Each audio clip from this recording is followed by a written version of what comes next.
तो आदाब, नमस्कार, गुड इवनिंग। और कई दिनों के बाद आपके सामने एक बार फिर हाजिर हूँ की कहानी की सिफारिश कर रहे थे और कह रहे थे कि वो कुछ हमें नेगलेक्ट करते हैं, आप हमारे यहाँ की कहानी नहीं सुनाते। बल्कि एक मेल तो ये भी आया था कि वो अब उड़ीसा नहीं है, ओडिशा हो गया है। तो ओडिशा है, उसकी राजधानी भुवनेश्वर, भुवनेश्वर के करीब एक नया पल्ली इलाका है। ये कहानी वहाँ की है। और हालांकि इस तरह की इससे मिलती जुलती बहुत सारी कहानियाँ देश में हुई हैं, लेकिन ये कई मायनों में थोड़ी अलग है और थोड़ी सी ये खौफनाक भी है। ये कहानी सेना में एक कर्नल जो डॉक्टर थे उनकी है, जो रिटायर हो गए, और उनकी वाइफ की है। तो ये जो कर्नल हैं, रिटायर्ड कर्नल, लेफ्टिनेंट कर्नल बल्कि सॉरी लेफ्टिनेंट कर्नल, ये सेना में डॉक्टर थे। सोमनाथ परिदा, डॉक्टर सोमनाथ परिदा ये इनका नाम है। और ये 1998 में सेना से रिटायर हुए। 1970s में या 71 में इनकी शादी हुई थी उषा श्री से। ये ओडिशा की डांसर थी, मतलब ओडिशी डांस की एक्सपर्ट। और उनके साथ डॉक्टर सोमनाथ परिदा की शादी हुई 71 में। शादी के बाद इनके 2 बच्चे हुए और एक बेटा एक बेटी। बेटा जो है वो भी डॉक्टर बना और यूएस चला गया, वहीं सेटल हो गया। बेटी इनकी दुबई चली गई, वहाँ पे वो टीचर स्कूल में एक प्राइवेट, और इनकी भी शादी हो गई। 1998 में रिटायरमेंट के बाद, अब चूँकि दोनों बच्चे जो है वो घर से बाहर हैं, एक यूएस में है और एक दुबई में है, और हस्बैंड वाइफ यहाँ अकेले, और भुवनेश्वर के करीब नयापल्ली इलाके में एक पॉश एरिया था जिसमें दोनों रहते थे, 2 मंजिला मकान उसके अंदर। लेकिन शुरू से ही जो डॉक्टर सोमनाथ थे, इनके बारे में ये था कि एक तो शॉर्ट टेम्पर है, दूसरा थोड़े से मिस्टीरियस लोग, सोशल लाइफ नाम की चीज़ नहीं, मतलब कई अजीब आदतें थीं। लोगों से मिलना नहीं, घर के बाहर किसी ने गाड़ी लगा दी तो चीखना चिल्लाना, मंदिर में घंटी अगर कोई बजा गया तो उसके ऊपर भी कई बार झगड़ा करना। तो इनका बिहेवियर जो है इनके पड़ोसियों के लिए, इनके दोस्तों के लिए बहुत अजीब सा था, और इसीलिए इनके बहुत करीबी दोस्त भी नहीं बने कभी। दूसरा, इनकी जो लाइफ स्टाइल पूरी रूटीन, कहते हैं कि थ्रू आउट ये शाम 6 बजे सो जाते थे और सुबह 3 बजे उठ जाते थे। बच्चों के अलग होने के, मतलब विदेश चले जाने के बाद, दोनों की शादी हो गई, सेटल होने के बाद पति पत्नी में कई बार अक्सर झगड़ा भी होता। चूँकि शॉर्ट टेम्पर थे तो झगड़ा होता ही रहता था, लेकिन फिर भी गृहस्थी चल रही थी। शादी को इतने बरस बीत गए थे, अब दोनों ये 70 के हो गए, वो 68 की हो गई उषा श्री, और दोनों 2 मंजिला मकान में उड़ीसा के एक भुवनेश्वर के अपना रह रहे थे। इसी दौरान में रिटायरमेंट के बाद वक्त काटने के लिए कर्नल साहब ने कुछ प्राइवेट जगहों पे भी काम करना शुरू कर दिया ताकि थोड़ा सा टाइम गुजरे। ये कंसल्टेंट के तौर पर WHO जो वर्ल्ड हेल्थ ऑर्गेनाइजेशन है उसके साथ भी कुछ वक्त रहे। इवन भुवनेश्वर में कुछ ऐसी जो गांव और उसकी स्कीम थी हॉस्पिटल के डॉक्टरों की, वहाँ भी जुड़े, अपना भी क्लिनिक चलाते थे, और ज़िंदगी सब ठीक ठाक चल रही थी। जो घर में झगड़े होते थे वो तो होते ही थे, लेकिन 1-2 चीज़ें थी। एक, जो बेटा यूएस गया और बेटी दुबई, तो डॉक्टर परिदा के साथ उनके बच्चों के रिश्ते कभी उतने अच्छे नहीं रहे। बेटा भी है वो अपनी माँ से ज़्यादा बात करता था, और जो दुबई में बेटी हैं वो भी माँ से ही। डॉक्टर परिदा यानी कि अपने बाप से ये लोग बहुत कम बात करते थे फ़ोन पे भी। शायद उसकी वजह रिश्ते में कड़वाहट थी। इसी दौरान में 2013 आता है, जून के महीने की बात है। जो डॉक्टर राहुल परिदा यूएस से अपनी माँ को फ़ोन करता है, उषा श्री को, चूँकि अक्सर वो हफ्ते में 1-2-3 बार कॉल करके बात किया करता था, और बेटी भी कर लेती थी, लेकिन बेटी सिर्फ माँ से करती थी, बाप से नहीं करती थी। तो जब राहुल परिदा का फ़ोन आता है तो वो मोबाइल स्विच ऑफ था। उसका 2-3 दिन के बाद वो वेट करता है, फिर कॉल करता है, फिर स्विच ऑफ था। कुछ दिन रुक कर वो फिर कॉल करता है, फिर स्विच ऑफ था। तो उसे लगता है कि कुछ शायद कहीं इधर उधर गई हो। तो इस फ़ोन करने या ना उठाने के चक्कर में करीब करीब 19-20 दिन बीत जाते हैं। जब 20 दिन बीत जाते हैं तब बेटे को थोड़ा सा शक होता है और वो फिर अपने फादर को फ़ोन करता है और बात करता है कि माँ कहाँ है, मम्मी का फ़ोन स्विच ऑफ है, मैं लगातार 20 दिन से ट्राई कर रहा हूँ, बात नहीं हो रही है। तो उनके फादर बताते हैं कि वो है नहीं, वो तो दुबई गई अपनी बेटी के पास। तो जब ये बताते हैं तो इत्तेफाक की बात है कि जो राहुल है वो अपनी बहन से उधर कांटेक्ट करता है दुबई में फ़ौरन फ़ोन रखने के बाद, और वो पूछता है कि माँ यहाँ आई हुई हैं। तो बहन बताती है कि नहीं, वो तो यहाँ नहीं है। तो अब राहुल को डाउट होता है कि फादर ने झूठ क्यों बोला और माँ का 20 दिन से मोबाइल स्विच ऑफ क्यों है। पड़ोसियों का कभी आना जाना होता नहीं था, सबसे कट के रहते थे, लड़ाई झगड़ा, इसलिए कोई आता नहीं था।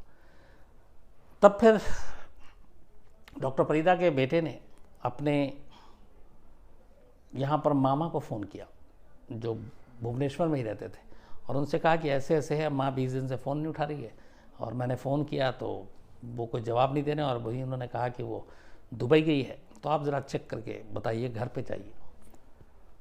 तो फ़ोन आने के बाद शाम को ही 23 जून 2013 की बात है, ये उषा श्री के भाई और बहन ये घर पहुंचते हैं डॉक्टर साहब के, और जाने के बाद घर की घंटी बजाते हैं। डॉक्टर साहब बाहर आते हैं, लेकिन मतलब विंडो और उसके थ्रू, पर दरवाज़ा नहीं खोलते, और वो पूछते हैं भैया कहाँ हैं उषा श्री, उनकी बहन। तो कहते हैं वो दुबई गई है अपनी बेटी के पास और लौट आएगी। तो उन्हें भी डाउट होता है क्योंकि उधर उन्होंने बेटी से भी बात कर ली थी, उन्होंने कहा हमारे पास मम्मी आई नहीं है। तो जब ये शक होता है, दरवाज़ा खुल नहीं रहा, ये बार बार कहते हैं हमें अंदर आने दीजिए, डॉक्टर साहब अंदर आने देते नहीं हैं। तो मजबूरी में उषा श्री की फैमिली वाले वापस फिर फ़ोन करते हैं राहुल को अमेरिका में। तो वो कहता है कि आप एक काम कीजिए, आप पुलिस स्टेशन चले जाइए। तो ये लोग वहाँ नया पल्ली पुलिस स्टेशन जाते हैं, भुवनेश्वर के पास ही है ये, और वहाँ जाके अपनी सारे शक जो है उनके सामने जताते हैं कि हमारी ऐसे ऐसे एक मिसिंग है 20 दिन से, और डॉक्टर साहब कोई सही जवाब नहीं दे रहे। पुलिस उनके घर आती है। अब पुलिस ने कॉल बेल बजाना शुरू किया, दरवाज़ा पीटना शुरू किया। डॉक्टर साहब आते हैं लेकिन दरवाज़ा नहीं खोलते। मजबूरी में पुलिस को दरवाज़ा तोड़ना पड़ता है। दरवाज़ा तोड़कर पुलिस अंदर दाखिल होती है, डॉक्टर साहब से पूछताछ करती है उषा श्री की। तो यही कहते हैं कि वो यहाँ है नहीं, वो बाहर गई हुई है। कब? तब उन्होंने पहली बार तारीख बताई कि 3 जून 2013 को वो बाहर गई, और जिस दिन ये पुलिस घर में दाखिल हुई ये 23 जून था, मतलब 20 दिन हो गए थे। तो वो बाहर गई है। पुलिस कहती है कि आप बता रहे हैं कि वो अपनी बेटी के पास दुबई गई है, जबकि बेटी कह रही है हमारे पास आई नहीं है। तब डॉक्टर साहब थोड़ा पहले घबराते हैं। इसके बाद पुलिस घर की तलाशी लेती है। जब पुलिस तलाशी लेना शुरू करती है, इसके बाद इस खौफनाक कहानी का सच सामने आना धीरे धीरे शुरू होता है। पुलिस सब कुछ देखती है, पहले तो हर चीज़ तलाशी लेती है, कुछ ऐसा मिलता नहीं है। तभी उसको डॉक्टर साहब के बेडरूम में 2 काले रंग के बड़े बड़े जो आर्मी मिलिट्री वाले ट्रंक में अपना सामान लेकर जाते हैं, तो वो ट्रंक रखा हुआ दिखा। अब उन्होंने कहा ये घर में, हालांकि रिटायर्ड लेफ्टिनेंट कर्नल हैं, तो पुलिस को लगा होगा पुराना, बट 2 थे और बड़े बड़े। तो पुलिस ने कहा इसको खोलिए। जब उस ट्रंक को खोला गया दोनों, तो उस दोनों ट्रंक में करीब 22 टोटल टिफ़िन बॉक्स रखे हुए थे। 2 काले रंग के ट्रंक के अंदर 11-11 करके, एक ट्रंक में 11 और एक ट्रंक में 11, 22 टिफ़िन बॉक्स थे। टिफ़िन बॉक्स की हाइट थी 9 इंच। आमतौर पे जो हम लोग ऑफिस जो जाते हैं या काम करने जाते हैं तो वो टिफ़िन में खाना लेकर जाते हैं, वो वही खाने वाला टिफ़िन था, और हर एक टिफ़िन की हाइट जो थी वो 9 इंच के करीब थी। तो मतलब अच्छा खासा ठीक ठाक बड़ा टिफ़िन था वो। तो पुलिस एक साथ जब वो देखती है दोनों उसमें खोल के, और उसमें 22 टिफ़िन बॉक्स, तो पहले तो यही लगता है कि या तो आपने कोई खाने वाने डिलीवरी का काम शुरू कर दिया है, आप लोगों को पार्ट टाइम, मतलब होता है ना कि घर का बना हुआ खाना ये वो। लेकिन डॉक्टर साहब की ऐसी जो पूरी में चीज़ें थी, डॉक्टर साहब की जो रहन सहन था, जो घर था, तो उसको देख के लगा डॉक्टर साहब ये धंधा तो कर नहीं सकते कि खाना बना कर ये बाहर बेचें। तो पुलिस ने खैर एक टिफ़िन बॉक्स खोला। जो पहला टिफ़िन बॉक्स खोला, इसके बाद उस कमरे में जितने भी पुलिस वाले थे और जो उनके रिश्तेदार थे, जो कि उनकी मौजूदगी में खोला जाता, हर एक की चीख निकल गई। फिर दूसरा, एक टिफ़िन में 3 बॉक्स थे, जो छोटे छोटे गोल बॉक्स होते हैं। फिर दूसरा खोला, फिर तीसरा खोला, एक टिफ़िन रख दिया अलग। उसका दूसरा टिफ़िन बॉक्स खोला, उसका भी पहला डब्बा खोला, दूसरा खोला, तीसरा खोला। इसको करते करते 22 टिफ़िन के बॉक्स खोले। 22 के 22 में इंसानी जिस्म का हिस्सा था, और वो छोटे छोटे पीसेस में। कुछ में से स्मेल आई, जिसमें कुछ केमिकल वेमिकल भी डाल के उसमें पैक किया गया था टिफ़िन बॉक्स में, ताकि वो स्मेल ना हो या ख़राब ना हो, इस तरह। चूँकि वो डॉक्टर भी थे, उन्हें बेहतर पता था। और ये सारी चीज़ें जब सामने आई तो अब हर एक की जाहिर सी बात है कि वो होश उड़ गए कि ये क्या है। तब पता चला कि इस 22 टिफ़िन बॉक्स में दरअसल कोई और नहीं बल्कि डॉक्टर साहब की वाइफ उषा श्री छोटे छोटे टुकड़ों में बंद है। अब जब ये चीज़ें आई तो जाहिर सी बात है ये बिल्कुल ही अजीब, ख़ास तौर पर उड़ीसा के लिए और भी, और भुवनेश्वर पुलिस का भी माथा ठनक चुका था। ये है क्या, ये डॉक्टर साहब कौन है? अब सामने खड़े होकर डॉक्टर साहब को देखकर भी खुद पुलिस वाले को भी डरने लगने लगा, क्योंकि एक इंसान के जब इस तरह से आप टुकड़े करें, और तो फिर आपकी मानसिक, और सामने वाला कोई भी कितना मजबूत दिल का थोड़ा डरता है। तो जब गिनना शुरू किया गया तो करीब करीब रफली जो है वो टोटल सारे 22 टिफ़िन बॉक्स में 300 टुकड़े थे लाश के। इन 300 टुकड़ों के अलावा एक जगह पे पुलिस ने एक टेबल के ऊपर एक चीज़ रखा हुआ देखा। अब चूंकि तलाशी शुरू हो गई थी, उन टुकड़ों में सर गायब था। तो जब उस टेबल की उस चीज़ को देखा गया तो पता चला कि वो सर है। चूँकि 20 दिन हो गए थे करीब, तो वो सर के स्किन और बाल और ये सारी चीज़ें जो धीरे धीरे ख़राब हो रही थी, तो वो सर रखा हुआ था। तो पुलिस ने पूछा डॉक्टर परीदा से कि ये क्या है और ये बाहर क्यों रखा आपने? तो डॉक्टर परीदा तब तक वो सारी चीज़ें एक्सेप्ट कर चुके थे, ये इनकी बीवी है, ये है। सर के बारे में उन्होंने ये कहानी सुनाई कि ये सर टेबल पे था और मेरे बेडरूम में रखा हुआ था, अभी इधर रख दिया है क्योंकि ये थोड़ा ख़राब होने लगा था। पर मैं इसको, सर को बेडरूम में टेबल पर रखकर डेली हर रात मैं बात किया करता था अपनी वाइफ से। और मेरी वाइफ ने ही मुझे कहा था कि जो मेरी समाधि है वो शिरडी साईं बाबा शिरडी में ले जाकर बनाना। पुलिस वाले को उनके दिमागी उसके ऊपर भी सवाल उठने लगा कि ये एक ऐसा शख्स है जो 20 दिन से घर में सर रखे हुआ है, सर से कह रहा है मैं बात करता हूँ। तो खैर पुलिस ने पूछा कि ये सब है क्या, क्यों? एक तो जाहिर सी बात है जब टुकड़ों में है तो ये टुकड़े क्यों, मौत क्यों, कत्ल क्यों?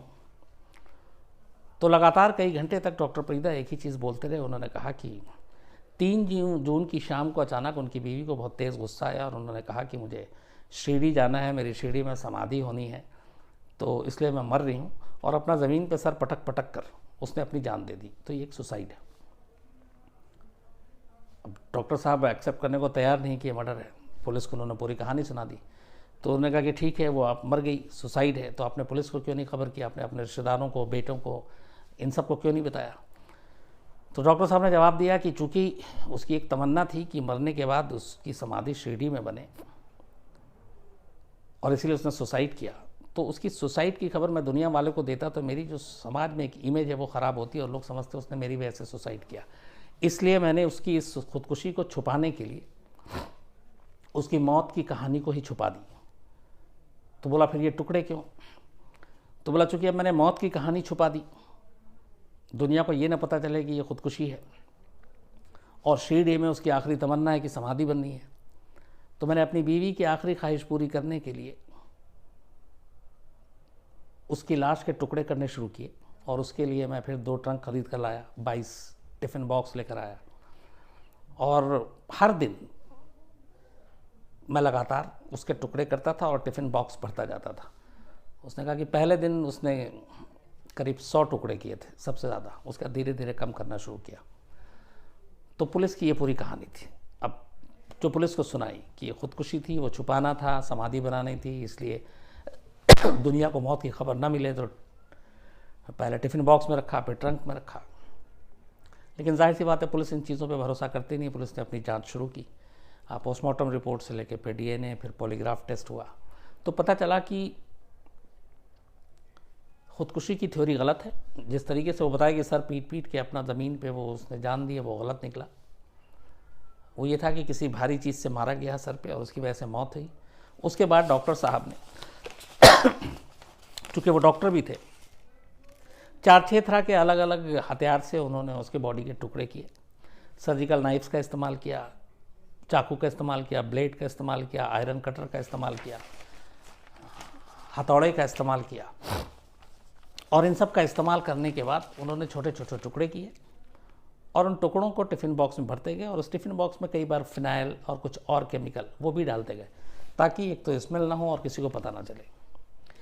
इस बीच में चूँकि ये जब बताया पूरी पोस्टमार्टम रिपोर्ट से मौत की तारीख भी लगभग क्लियर हो गई थी कि ये 3 और 4 के बीच की बात है, तो फिर पता चला कि 3 जून की शाम को ये हादसा हुआ था। डॉक्टर साहब घर आए, उसके बाद उन्होंने चाय पी, चाय पीने के बाद झगड़ा हुआ, झगड़े के बाद उन्होंने अपनी बीवी के सर पे एक वज़नी चीज़ मारी, बीवी मर गई।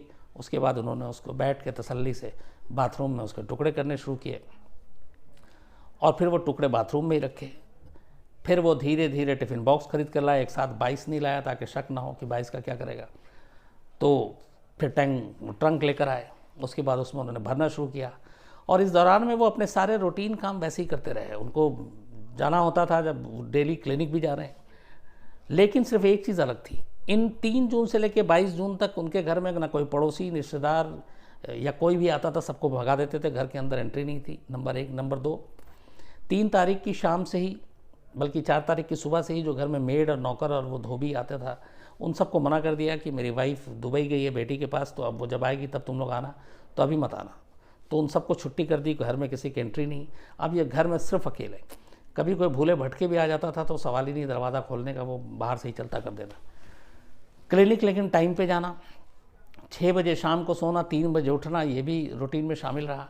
इस दौरान में जून में ही बर्थडे था, बाकायदा हॉस्पिटल में अपने कलीग के साथ डॉक्टर ने बर्थडे मनाया, वैसी खुशी के साथ मनाया। तो कोई भी रूटीन परिवर्तन नहीं आया। उसी घर में सोना, खाना खाना और उसी बेडरूम में ये 22 टिफ़िन बॉक्स जो धीरे धीरे लगातार भरता जा रहा है, वो भी करना। एक चीज़ और की कि इसी 3 से 20 जून के बीच में डॉक्टर साहब के पास एक कार थी, उस कार को उन्होंने रिपेयर कराया और उस कार में उन्होंने AC लगवाई। उससे पहले AC नहीं थी, तो AC लगवाया।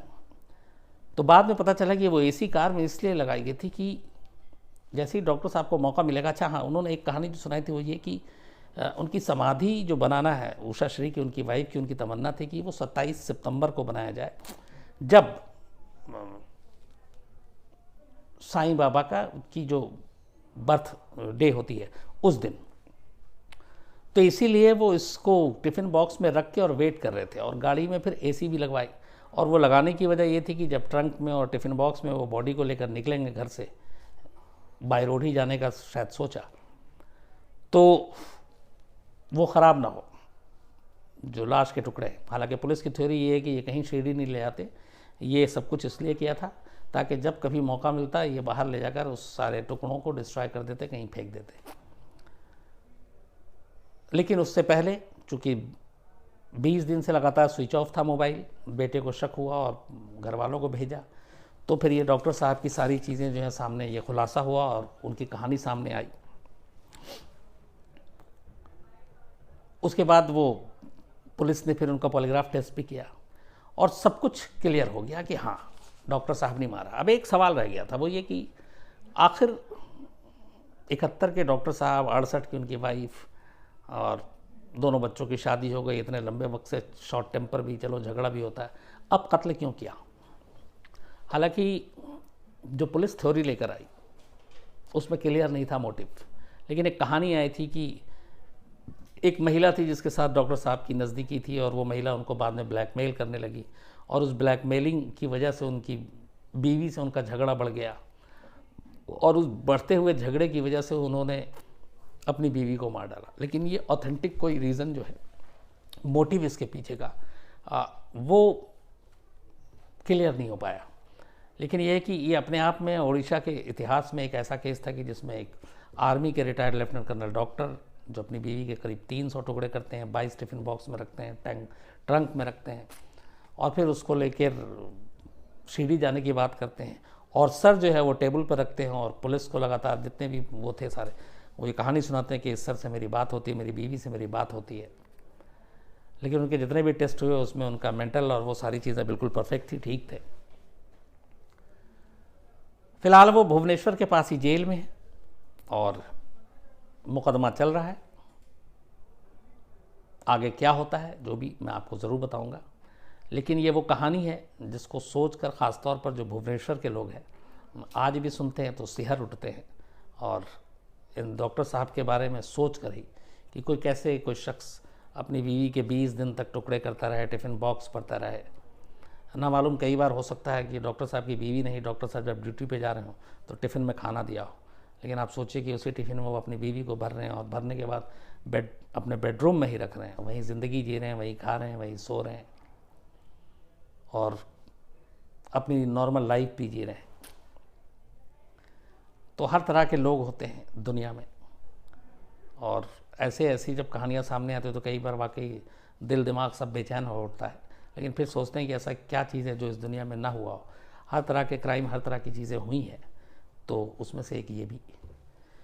तो ये थी पूरी कहानी।